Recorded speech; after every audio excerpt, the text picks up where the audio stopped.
September 28, Mika Häkkinen is born to Aili and Harry Häkkinen in Finland. When Mika is just 5 years old, his parents rent him a small go-kart. But in the very first lap, little Mika has a major accident. Fortunately, he isn't injured. His parents start considering other hobbies for their son, but young Mika refuses to give up. Oletko kauan ajanut tämmöistä mikroautoa? No, 2 kesää. Oletko pärjännyt hyvin? Oo. Minkälaisia tuloksia on tullut? He begs and convinces his parents to buy him his own go-kart, and eventually, they do. Mika continues, and at the age of 14, wins his first title. The sport is expensive, so his father, who works as a radio operator, drives a taxi at night to afford his son's passion. Mika works hard. After races, he takes the bus, sometimes even sleeping in it, while transporting to old Formula car he races in. He lives in the bus. By 1986, Mika is already 5-time champion, and during this time, he met his fellow countryman and 1982 F1 world champion Keke Rosberg in a sauna. The former champion takes him under his wing, helping him find sponsors, and Mika begins racing in junior categories.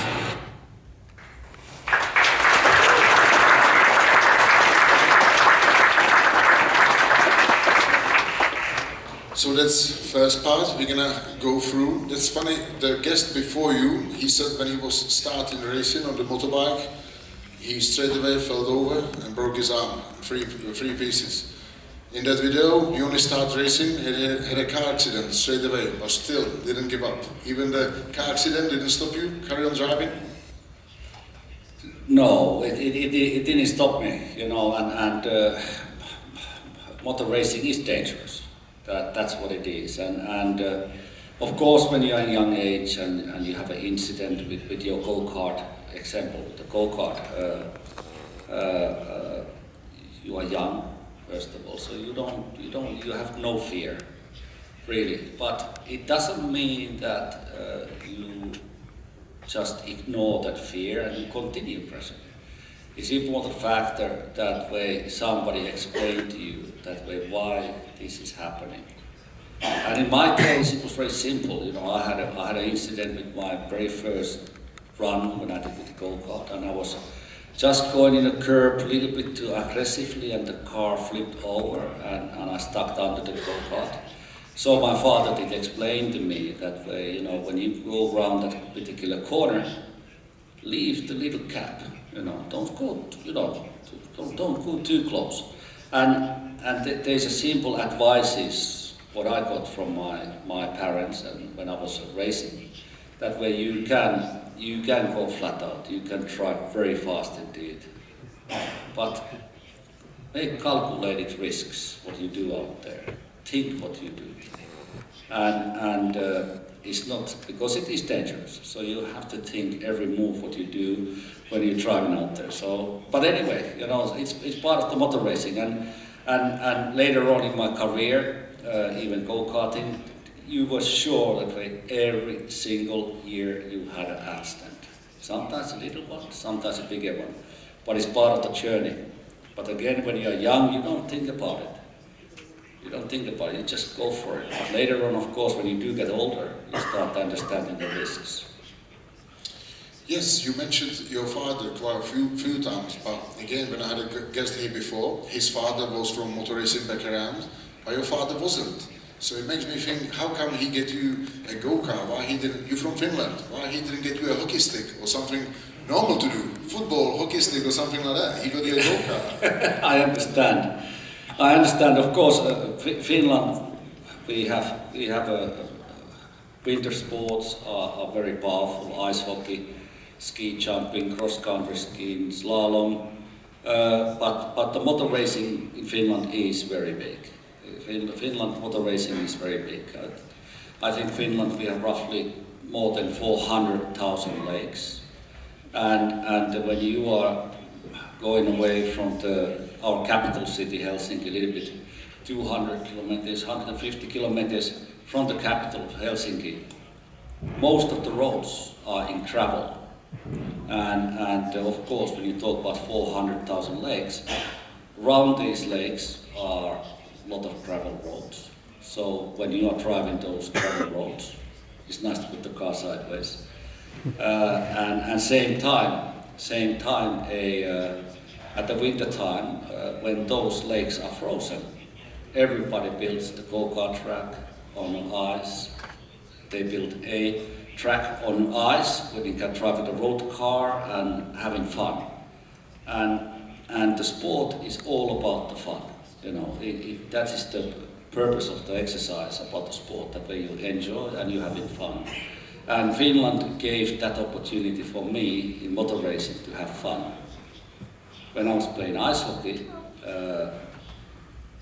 I don't think I was too skinny, not anymore. But I was quite skinny, so I wasn't a big guy, you know, for ice hockey, so it wasn't my thing. Tried, of course, football and all that, but I wasn't. Again, it wasn't my thing. Running behind the ball, it was not my thing. So the driving a car that's what made me excited, and why it made me excited was simply because when I did put my crash helmet on, I found peace, I found a quietness, and it gave me the opportunity to concentrate and focus what I was doing. And then when you take the crash helmet off, it's all the noises around, the people around, so it's not so easy to focus. But some reason, putting the crash helmet on, I was able to focus. So the driving for me was very easy then. And to enter the corners and brake late and go early on the gas, all this was very easy to focus. So I think that's why the motor racing came close to me. You said it was a lot of fun for you when you was young, the motor racing was fun. But it was a lot of sacrifices for your father. When we saw in the video, he had a day job. In the night time, he was driving the cab, the taxi, as he can support your hobby, your sport. So he put a lot into you as well, didn't he? Yeah, the whole family, you know, whole family. I mean, I have a big sister, and of course she had her hobbies, you know, and every time when the family, the children has hobbies, they cost money, they are expensive. You know, doesn't matter what you do, it still requires time from the parents, it requires money from the parents. So it required sacrifice from my sister, from my mother, from my father, to enable me to continue my sport.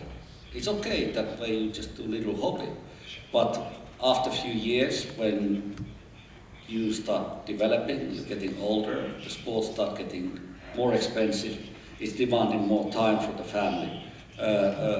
My parents divided more effort on my side, not the side of my sister.